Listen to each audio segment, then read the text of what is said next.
Voilà, je sais que vous êtes tellement nombreux en train de nous suivre, fidèles abonnés de Congo Winner Télévision. Merci de la confiance, merci de la fidélité. Merci de la bande de réunion si vous avez déjà branché, scotché sur votre site préféré, Congo Winner Télévision. Merci, merci déjà vous allez mobiliser pour s'abonner dans le site où déjà vous préférez Congo Winner Télévision. Merci de partager, merci de commentaire. Regardez tout le barra. Si vous avez partagé, vous avez éléments, vous avez commentaire et vous avez bien ma casse. Vous avez déjà dans Balabala votre émission 100% découverte présentée par Milik de la presse. Moi, maman les Kabayaya dans la renaissance mingi sogi na koti na banda kuna bino sans permission lokola moyebi pamba tezaki déjà alliance oyungai na bino to signa. Voilà notre cher abonné. Le lot vous allez na commune ya télé précisément na quartier Bibwa Sirani Toye ko découvrir quartier Bibwa ensemble na bino bande kona biso ya Congo Winner Télévision quartier Bibwa. Mesdames et messieurs, il y a beaucoup de gens au baby qui Bibwa Eza commune, mais si quartier du Sabino qui Bibwa Eza communauté Bibwa Eza quartier na commune il y a télé commune en télé ils en a plus de 80 quartiers. Alors quartier Bibwa aussi ils allaient na quartier il y a commune il y a télé, donc commune il y a télé ils en a plus de 40 pardon plus de 80 quartier. Alors quartier Bibwa a été créé en 1992 par village Tekewumbu. Donc par village Tekewumbu qui a été créé en 1952 et 1960.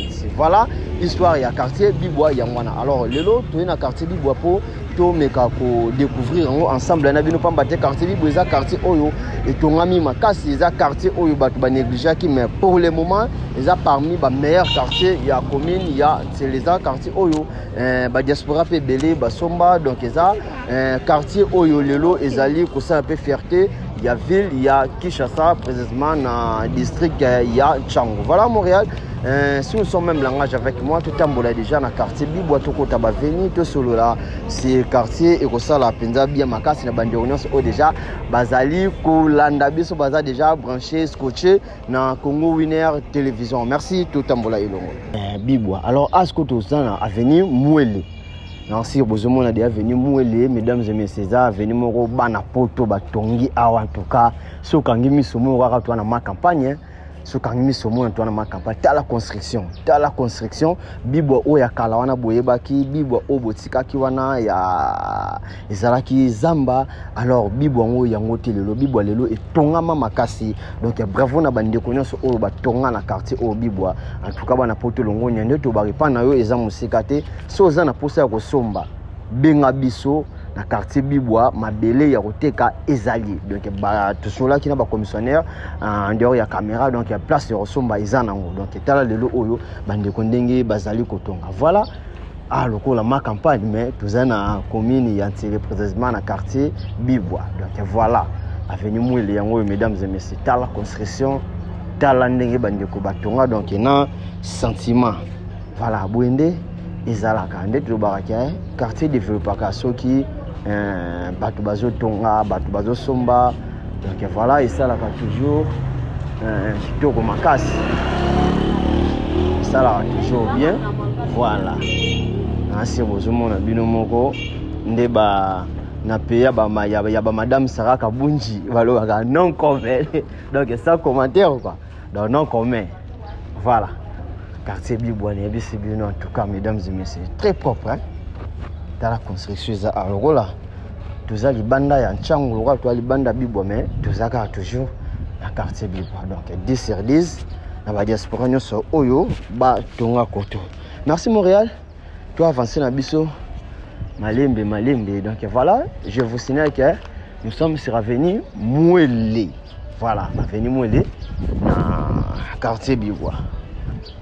Voilà Bibwa yango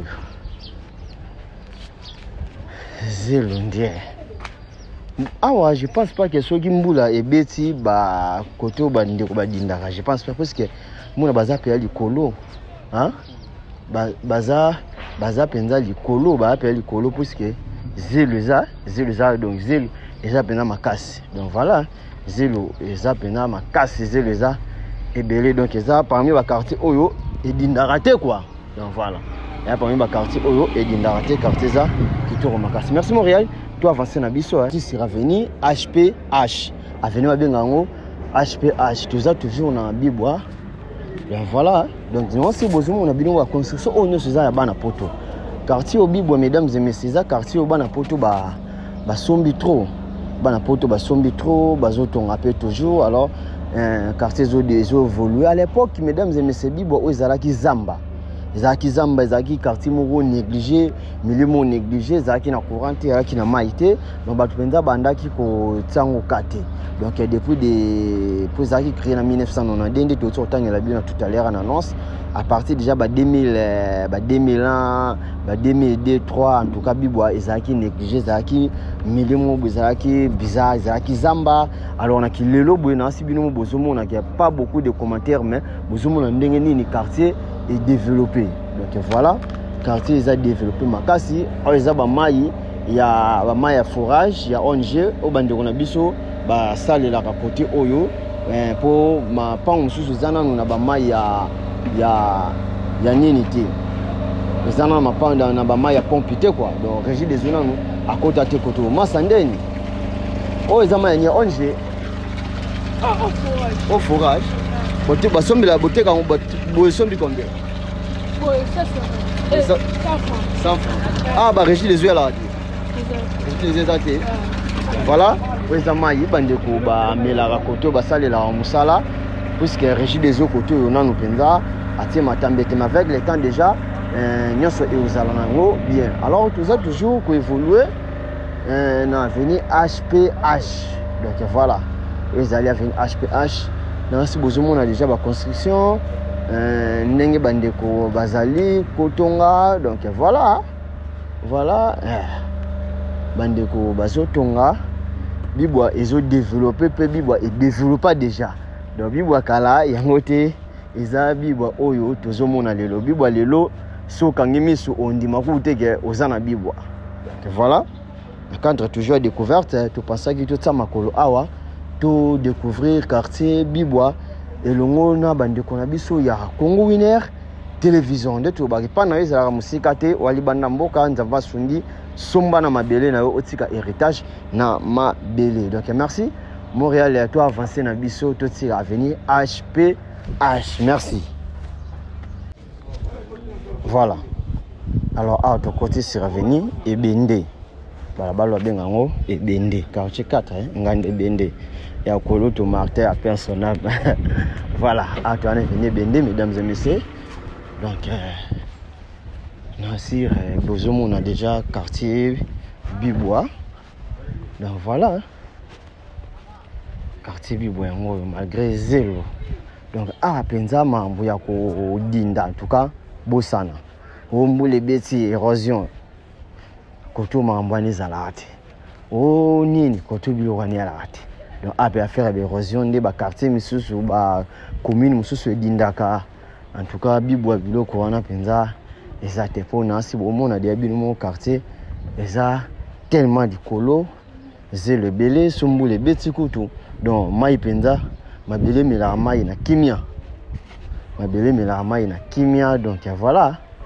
Ba tumsu bozo kanga mana bino ba matete pamba mulunge ba commune belé mulunge bote belé ba place kutu ya roya ko bata makotonga ovandi na kimia yango. Voilà, espace des belé au sentir que muto azo vanda zo mu pepe d'aller bon ki ukanga makana ba na ba mulunge pamba. Donc voilà. Mais je peux ça conseil ba ope bazotonga. Donc Bibwa yango mesdames et messieurs, notre cher abonné de Congo Winner Télévision. Donc voilà ndete bara Congo Winner Télévision, TV na yo, TV nanga, TV à l'autre là, TV ya biso nyonso. Donc TV na biso nyonso yango le Congo Winner Télévision. Donc voilà, faire peu à courant na Bibwa yali eza cabine. Eza cabine ya courant yango yo. Donc voilà. Bandeko ba zo ape mai na bango. Oh, bonjour na kwa bana. Donc voilà. Ape bandeko pe basala ba activité na bango. Na kimia nyonso roteka. bazoteka bazosomba pe bazosomba. Donc voilà, si vous avez remarqué, baveni eza penza tellement minene, ba direction eza minene, baveni pe eza minene. Donc a coup d'affaire mulunge bosana. Affaire mulunge bosana na quartier Bibwa. Voilà. Jean pour la Sabino Bibwa bandele kino na suka, mesdames et messieurs, restez branchés toujours dans notre site Congo Winner Télévision. Tozana ndeko na biso ndo to barakaso to kiti place on se photo salara. Toyo kakaba kolo quartier ba kolo commune et salaka bien ma casse pour une explication. Bonjour mon frère. Bonjour mon frère. Kombo nani? Kombo Jonathan. Jonathan. Ouais. Yo vanda na Bibwa. Na fanda na Bibwa. Oboto un peu na Bibwa. Na bota na Bibwa te mais na yakande na Bibwa. Oya depuis nini? Depuis 2021. Depuis 2021. Ouais. Ah voilà, ce que développement Bibwa lelo eza comment par rapport à noya kina lelo zo mononde. Bon Bibwa développement ezo kina ngo malamu. Et kina ngo malamu. Toza otonga kaka. Na technicien na maçon. Tout tonga développement donc concernant construction tout tonga banda ko tonga ma nyoso ya bien. Alors côté pe mapango yo resomba ezali mapango pe resomba ezali hein ba combien pe bon ba 4000 ba 60000 ba 65 ezali. Alors est-ce que côté oyo affaire à sécurité bo vivre comment koluna ezali te tout ça vraiment na koluna te bo sombule beti côté bodindaka koto soki to mbule beti to dindaka na ndenga se boy ndenga se mais koto bodindaka te to ba mai dérange mai tinsaka biso pe mai ka ko courant na mai bon yango pe tinsaka biso mandam mamke beaucoup de bosela mai ni régie des eaux ezali ezali à part régie des eaux tout en pela forage ezali courant pe sinel ezali tout ça pe na ABC na aye mais ya matama ko etumisa biso neti ndembule bani boya ni langa to yimo bien ndembule bani boya ba perturbation za makasi. Voilà, merci de un message leki. D'accord, merci. Voilà, merci. Voilà mesdames et messieurs, alors ndako munene bozomo na wana ya étage wana wana za espace Malibo. Yana bato bele so bauti vacances na bango baye Kinshasa bato bele bautaka mikila poto baye Kinshasa baye vacances baya ko passer pe ba séjour na bango na Malibo ezali espace mo kitoko kolia komela piscine donc ezapenda na sexe makasi côté na quartier Bibwa. Donc voilà espace Malibo yango wana donc malgré ba interdiraka ko filmer te meza eloko oyo il faut to lobelango makasi pamba te ezali eloko oyo et ça la peut ferreté na ville à Kinshasa surtout na Ntsele na quartier Bibwa. Donc voilà espace Malibo yango wana. Alors to bimi na biso vite fait to ngaka to expliquer un peu ce que so côté na Bibwa au moni Malibo te donc ezakwa ozakino na Bibwa te. Donc voilà espace Malibo yango wana mesdames et messieurs. Alors to continuer na biso notre chaîne. Voilà, alors mesdames et messieurs, passe à Oyo, je vous rappelle que passe à 1, passe à 2, passe à 3. Ah, tout ça, on passe à 3. Donc, ça, on passe à monsieur Suez en Angambu, il y a Sébastien, peut-être tout le monde, Sébastien, comment ah, tout ça, on passe à 3, tout ça, on passe à Ngamba Sébastien, ah, tout ça, on venu au Mankoy. Donc, à venir à Bengango au Mankoy. Si vous avez venu à Bibwa, ils allaient moi, minene, ils ont minene. Donc voilà, donc côté où en tout cas faire penser mon pépé de Obagia tout à l'heure, aux hommes pépé na kimia. Le biso monde de temps la voiture na moi mais fraîcheur. Donc mon pépé doit biso na kimia nyonso mesdames et messieurs. En tout cas, Bibwa ezali na espace ya minene. Na si bande ko bele so boza posa ko somba contacter biso awa, mapango ya ko somba ezali. Beko les ali, bo plutôt yali, donc quartier za penda développer, eza ba poto il y a courant, donc il y a courant ezali. Ezali école, le complexe scolaire les Anglo. Donc voilà. Ezali école, place bande ko na bana na biso baleki na biso ba ko zo formation na bango na kimia nyonso. L'école pe ezali voilà, ba classe ba tangaka. Ezana humanité, construction ezali, littéraire ezali, pédagogie ezali, sciences scientifique ezali, coupe écoutier commercial, voilà. École yango yo bande ko bayaka ko zwa formation na bango na kimia donc yango yo atozali na Omankoyi avenue Omankoyi yango yo donc bakola avenue na si ba se retrouver ba to ba somba na avenue oyo ba diaspora na sir mutu nyonso azali ko se retrouver na parna. Donc voilà. Voilà. Alors awa to côté c'est revenu Modiba. avec ba benga Mudiba. Donc na si bomona ba so bo remarquer ba venir nyonso ya bibwa mesdames et messieurs eza na ba construction mo ya kitoko. Na sir bozomona ki ba construction penza koto bandeko batongi bien.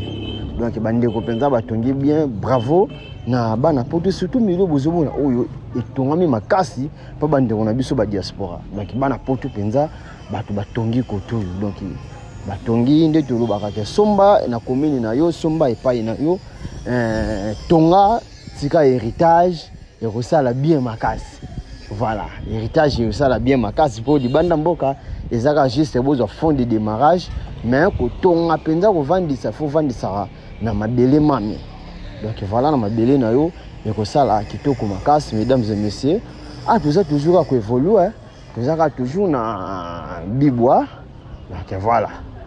Vous avez toujours na bibwa ngo to tambola vite fait to la Sabino ndeni ni koto fonctionnaka vie sociale membre belé toujours la Sabino na bibwa aza atelier bandi na biso ba gesteur donc boulot pe koto bandi balalite bandi na biso ba gesteur soko sombi otongi ba porta yango yo ba porta yango yo donc il faut commander pe ya commande pe bakosalela yo toujours na quartier Bibwa. Maître bonjour. Bonjour. Bonne santé maître.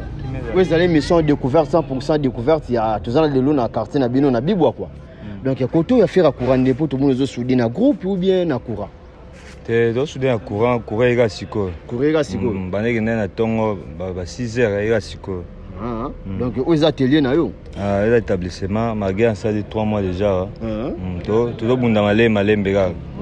Parce que côté vous vivre comment affaire ya maille courant vie sociale sécurité ils en ont bien. Malgré na masina na ya roya mais digifita mai za koto makasi. Mai nde. Mai digifita da courir mona na ngo. Courir mona na ngo mais mai nde digifita da makasi.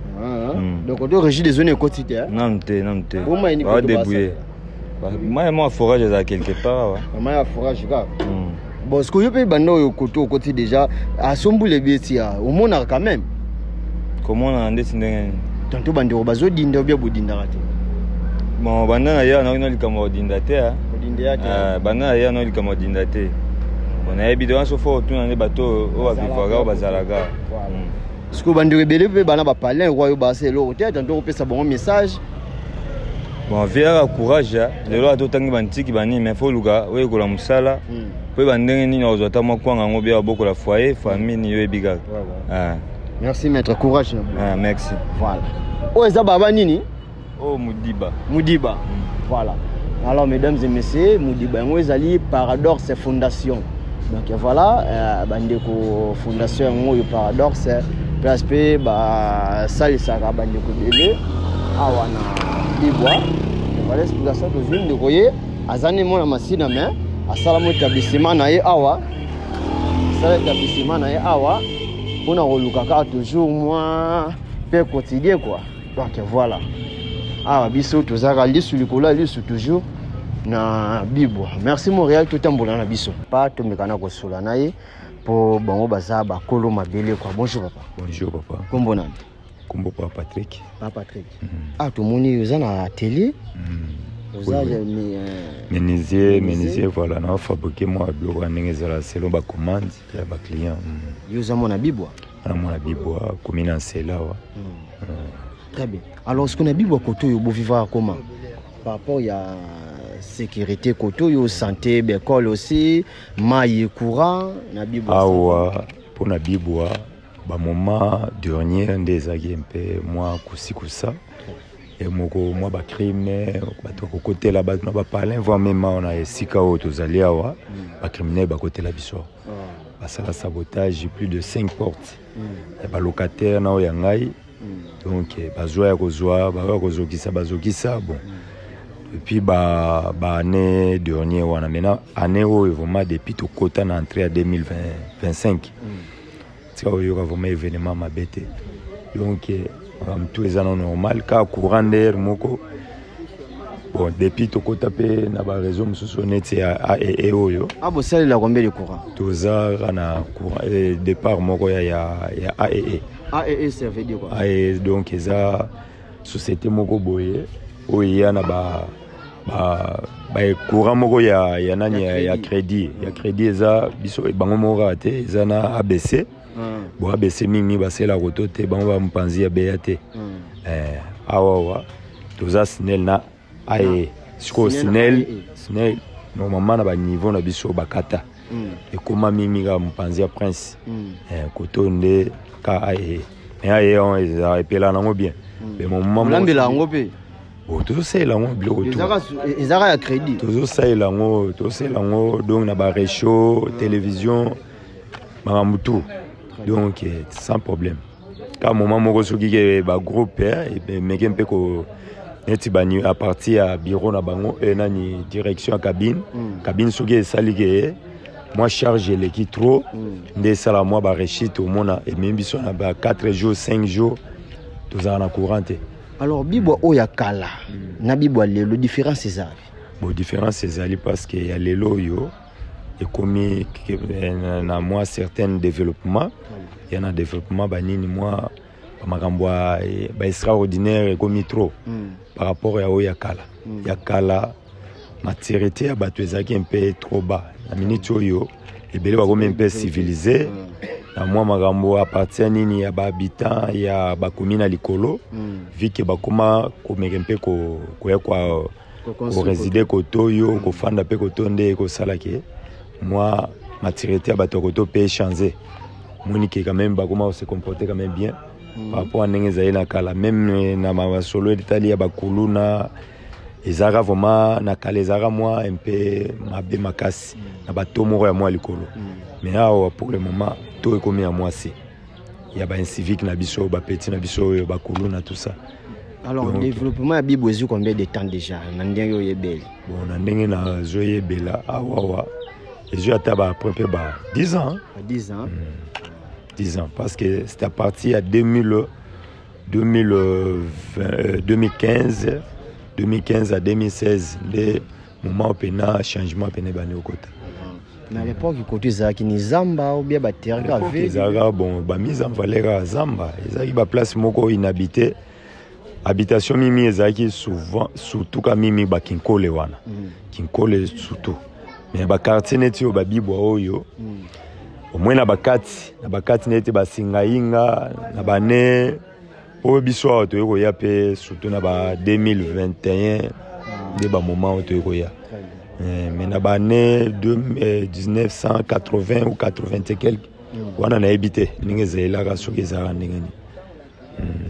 Merci papa, message ah ouais ça va quand même na sepeli comme on a bien en tout cas salinga bien. Bon travail. Voilà, merci.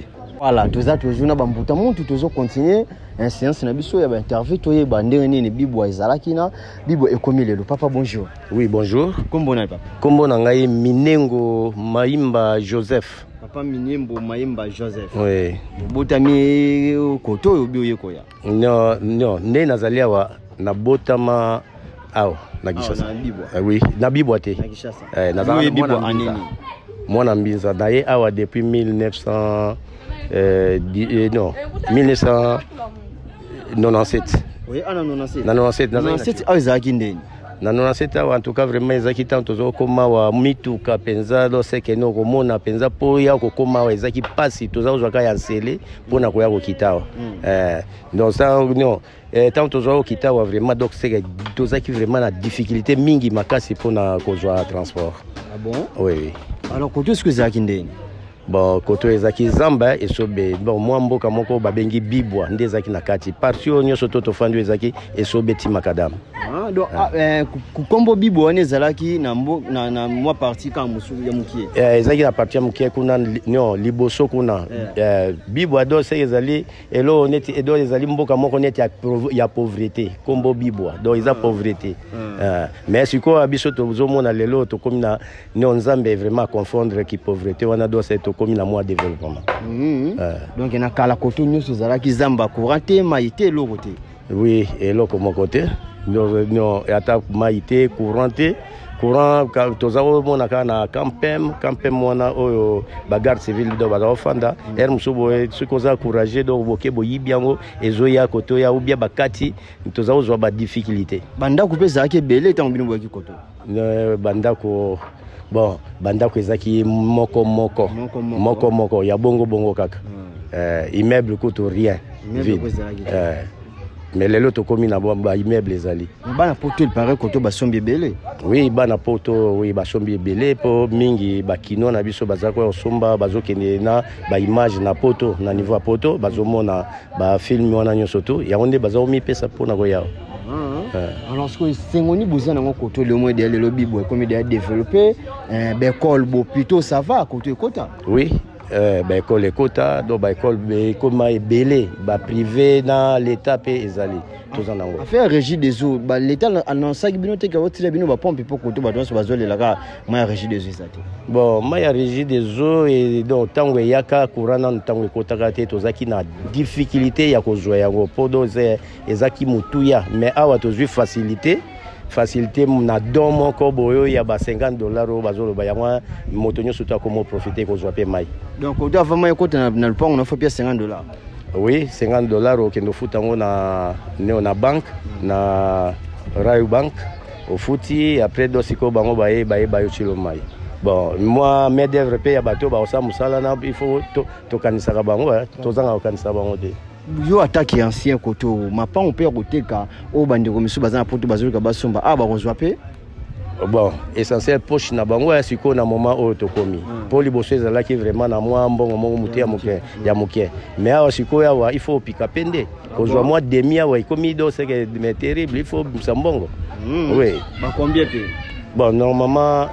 dernièrement wa do c'est ezalaki na ba $10,000 donc ozozwa Mexico ya wa rien donc c'est pose joa penza donc c'est $15,000 ou bien $20,000 pour na demi 10 sur 20 pose 10,000 15 oui mususu pe oyo kutango do na mise en valeur donc c'est pour ya 100 mise en valeur donc ezomona na so penza te mobimba nde koloba te il faut donc c'est oza ba $35,000 ou bien $. Voilà, merci papa. Bikombo nani? Kombo nangai donc Minengo, bikombo na biso Minengo. Mbepongo Yoto Mayimba donc c'est za kombo nangai Joseph. Merci papa Joseph, message eleki. Merci. Merci, je vous en prie. Merci. Awa tokomi na direction au bozomo na benga ngo Mumbimbi. Direction au mesdames et messieurs, bandeko bazo sala banzela ndenge Kinshasa zo développer ba passaki pe na nzela o. Bayaki batala ngo po basala ngo bimati Congo central. Alors ba mona ki ngo ezalaki suffisant mukuse bakataki bagende ko sala côté ya Campem. Ba côté ya ba Campem kuna bakataki. Donc direction yango yo ezalaki na projet so boka ya direction mabibu ezala projet basala ngo ebimati Congo central yango yo Mumbimbi. Yango so mati bo kende ti bangomba mangengenge. Ebima petit ba direction ya bangomba kuna place bandeko bakendaka kosambela mais vu que za mukuse moye basala ngo makadame ezalaki te ba retaki na ba ndeko kosala place ba monaki nzela eza mula voilà ke ba awa donc moto il faut za makasi donc voilà asko tozana biso ko continuer to kende place oyo to resukisa merci on continue toujours mesdames et messieurs on repère donc de to ba ga be call pe ko to izali bo to pe ali donc voilà bibo yango yo bandeko pe bakenda classe na kimia nyonso donc ezali milimo ko ezali trop calme propre qui to makasi na sibimo boza ko mona ndenge nini bana bazape ko tanga banzele ali ya mituka ya ba moto pe ezali donc pas beaucoup de commentaires bilimo bozo mona ndenge nini bibo yango ezali ko tambola donc école yango na complexe scolaire mu repère donc voilà ezali école mo to ko place bana na biso bayaka kozwa éducation na bango na kimia nyonso voilà Montréal to continuer na biso vite fait to tambola to continuer combat na biso ya mokolo moi lelo donc voilà tout ça toujours na bibo mesdames et messieurs to baki ke bandeko pana ya la musika te surtout vous les diaspora yosomba bosomba erosala kitoko makasi donc voilà bibo ya kala yango te bibo lelo construction kitoko makasi bandeko batonga penza na kimia merci Montréal to tambola na biso vite fait merci voilà awa siko to continue à venir Boya voilà ezali à venir Boya donc ils a toujours Asko, mesdames et messieurs, tout comme ce qu'on a moi, c'est. Je pense que Zalaki, mon aki, tout Zalaki, le colo. Ah, tout comme ce qu'on a passé. Tout à la peu côté, ni fonctionnement et bandeko et Zala. Ni côté bandeko va vivre à na veni boya. Doza toujours na bibwa. Voilà. Dès que vous qui sont dans la place, na yo, oyo monaki, to ko kita sur le terrain. En tout cas, vous hésitez benga biso. Émission découverte ça émission ba commune nyonso les émissions ba province nyonso ba quartier nyonso so moni pa na bino intéressé ga utika quartier na bino kala commune na bino kala oza poso mona ngona Congo winner en tout cas ko hésiter te numéro za wana benga biso to kita sur le terrain donc merci Congo winner télévision TV na ngai TV na ye TV à l'autre là TV na biso nyonso donc Congo winner télévision de ba na motema otali biso partager les biso teli biso commentaire et ça la biso kitoko makasi voilà mesdames et messieurs awa tozo kitana biso malembe voilà ato kitana biso lengo ndenge bakino balobaka lengo aske tomi ko kita na se to tigina likolo to kita na basiwana tout à la côté comment bandeko ba fonctionner ka soki nini na awa c'est pas ça comment na quartier Oyo Bibwa. Voilà, merci. Voilà, toujours continuer toujours mesdames et messieurs. Alors à tous appena maman, tout le maman zo sala kwanga na yeto mekana koyoka yepe pour bango bazaba maman bango batu ba jiraka makambo. Maman bonjour. Bonjour papa. Kombona. Comment na sœur Mima? Sœur Mima, maman Mima. Tout le monde oteka kwa osa kwanga. Na osala makwanga na papa na vandi koto na Bibwa. Avenue Boya numéro 8. Nazo boko la ba na kaka nena zo sala kwanga boye mais toza na sécurité penza ya malamu te. Courant ezate. Mai pasi, hôpital penza ya bien ezate. Classe kutu ya musika na bana. Toza pasi penza tozo nyoko mana ebite soki boko sala ndenge nini po tozo mwa kimia si tu biso toteka kwanga ka butu butu atango bozo ba 20h ba 21h ba menace makasi omona boko ya kutana bango ba botoli bino su nyonso ozongi su via zéro kwanga o somba ngwa nasomba na maluku boteka ngwa nateka ka awa na Bibwa na ndako bena wenzi na wenzi ya Bibwa na wenzi donc kwanga ndenge tozoboko la famille zotangisa bana nyonso kawana na ndako bakamunyoso na aka na kwanga na ngai vous en fond kwanga combien naza na fond muke ta musu 100,000 ta musu 80,000 suki na kiti ndenge bana classe bazongi classe boye na 50,000 nde na kende kilobi aba soki na teki nde na kumata na ngandambo so kwanga ndeza boye komboteka ngoko na oteka moko oyo na oteka ngo 1500 oyo na oteka ngo 1000 francs Siko côté oyo bi insécurité za makasi penza makasi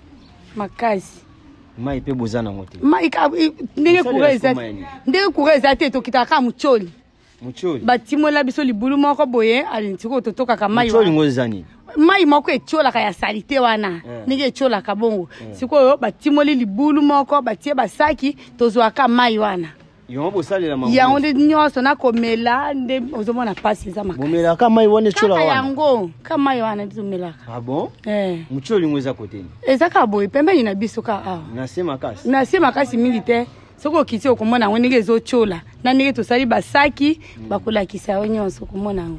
Merci maman, message eleki. Alors obi kotu besoin d'insécurité, problème à courant, yezapete be quoi les amis musika na bana musika quoi l'état pesali quand même l'état ezame musika pe na katina ba sebeko kuna soki ya l'état soko lingi école l'état il faut que ti sebeko oki otika bana.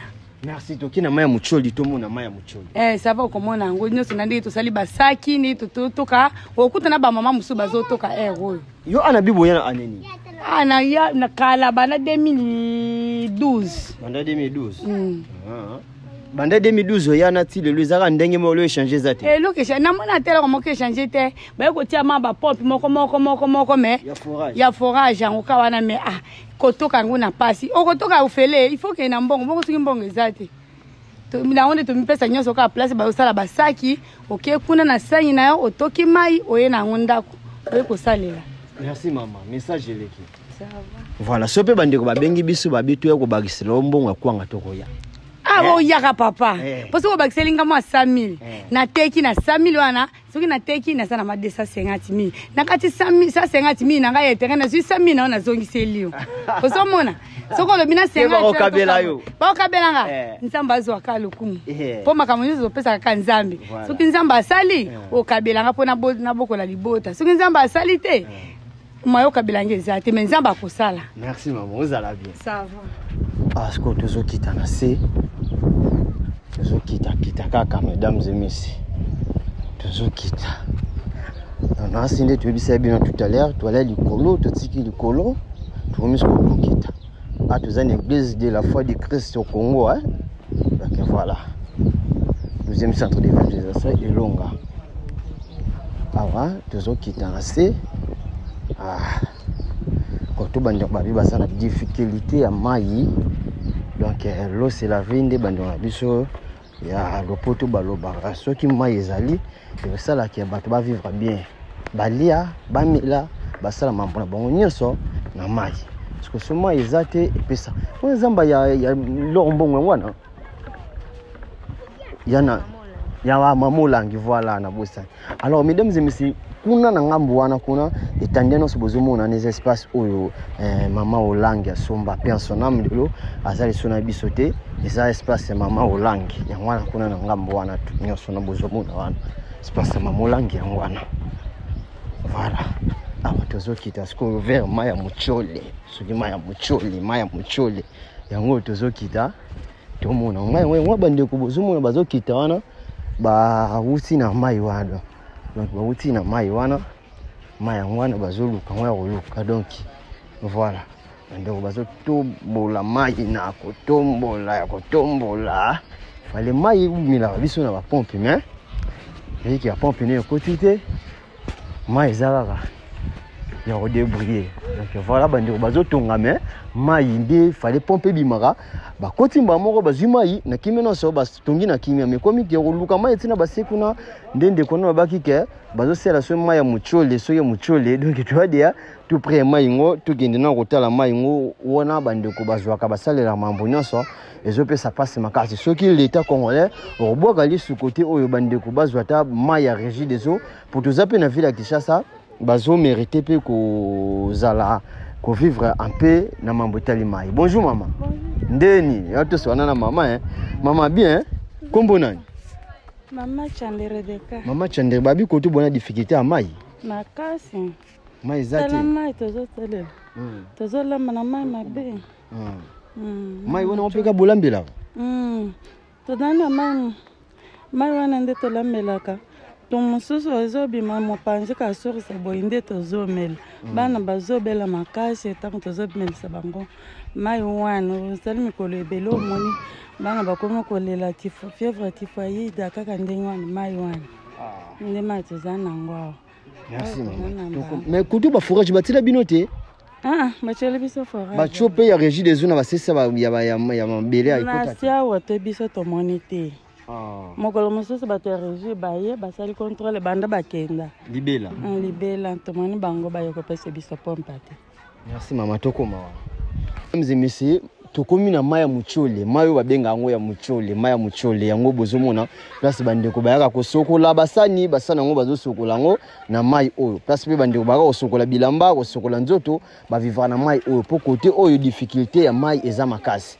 Donc mai yango nde ezo permettre bango basokola. Mais otala pe boy mai ko sokola boza propreté surtout bana mikie boy ko sokola bona mai oyo. En tout cas toyebi ba retomber na ngoto. En dehors na wana kuna oyo siko eza moi propre basalon moi les ziba yango ne mdezo permettre pe basokolela basani ba tsana ba bidon donc ndeza bidon to ebité. Alors si les moyens bandeko na biso ya régie des eaux tokaki déjà que côté fallait beaucoup de bandeko ba tchona ba se pour bazwa mai. Alors ce que mai na bango côté to ebité ba kozwa ngo quand pour bandeko bazo vivre na mai o ezali kitoko côté. Donc bazo mériter pe bazana mai bien. Yaya bonjour hein. Bonjour maman. Ndeni. Yaka. Sikozo sikula mona mai ya bwepwani. Yeah? Pangana kota kabadilika. Oh.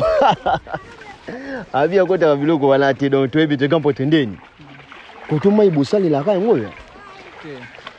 sala mas onde basokola okande osokola bon mona te boye bana miki osokola mayi boza kitoko bapara nde bato batika bango neti nga mwana nga kosokola ota ifa sokola maya kuna vraiment donc côté ezopesa passe mesdames et messieurs kota la mai oyo bana boye na age mike boye baza na kata mai boye donc mai eza pe na eza traité te donc eza penza salite makasi donc ezosala penza bien te donc tobeleli bakonzi ya leta na lombango bokitana na quartier Bibwa botala ka ya bandeko côté oyo na affaire etali mai ezosala bien soki bolukeli bango solution donc mai yango wana ezosokola uniforme ezosokola basani bazolambela pe kaka mai yango donc ezopesa passe makasi mai ya muchole yango mesdames et messieurs tobimi na biso déjà muchole vite fait toki na biso ko clôturer émission na biso donc voilà restez toujours branchés dans notre site Congo Winner Télévision. Merci. De Congo Winner Télévision, c'est la fin de cette émission. Merci na bande onoso bozalaki branché scotché pour nous dans votre émission 100% découverte présentée par moi votre humble serviteur Miliki de la presse congolaise. Na ebisaki bino kelelo tozalaki na commune Yantsele précisément na quartier Bibwa place ni toaki ko découvrir quartier Bibwa ensemble na bino na sir bande ko bomoni quartier Bibwa donc omoni histoire nango ancienneté nango na oyo komi le lobo occupé interview bande ko nyonso ndenge balobeli par rapport ya meli oyo Bibwa ndeto barabo pesa biso confiance toujours na Congo Winner Télévision tokosala ba descente partout dans les émissions balabala za découverte to relaxa bino Kishasa mobimbe bandeli kino na suka donc commune no monité ça penza mutima na congélateur avec l'état na Congo Winner Télévision bon mona biso donc surtout si Congo Kishasa après bon mona biso pe na ba province na bino ndenge tolobaki ke ozali na commune na yo sala biso si to sala descente wana toko découvrir yango ensemble na bandeko OP bayebi miliona te voilà tokimi mbango topesa mbote mingi na madame Sarah Kabunji la Cléopâtre mami de Congo Winner Télévision. Merci pour tout maman. Un grand merci aussi à celui qu'on appelle honorable Popo Diakanoa, le patron du collège de Saint-Paul School, mon sponsor. Un grand merci aussi à la beauté Christelle Mokamo Aigle Jean Topesi Bambote Ebele na Koluto Gilles Simba Star et Angel depuis quelque part. Un grand merci aussi à celui qu'on appelle Delgrâce ici depuis les États-Unis, Betty Mele que j'étais sali. Un grand merci à ma sœur chérie Gisèle Mwamba depuis les États-Unis. Merci une équipe technique qui nous sur Congo Winner Télévision. Na ma caméra tozaki na giso image, na montage tozaki na Marzi Mukanda micro et Mele de la presse ensemble. On a un seul tokota na banda kuna bino. Restez branchés sur notre site Congo Winner Télévision. Quant à moi, je dis au revoir. Bye bye. Merci.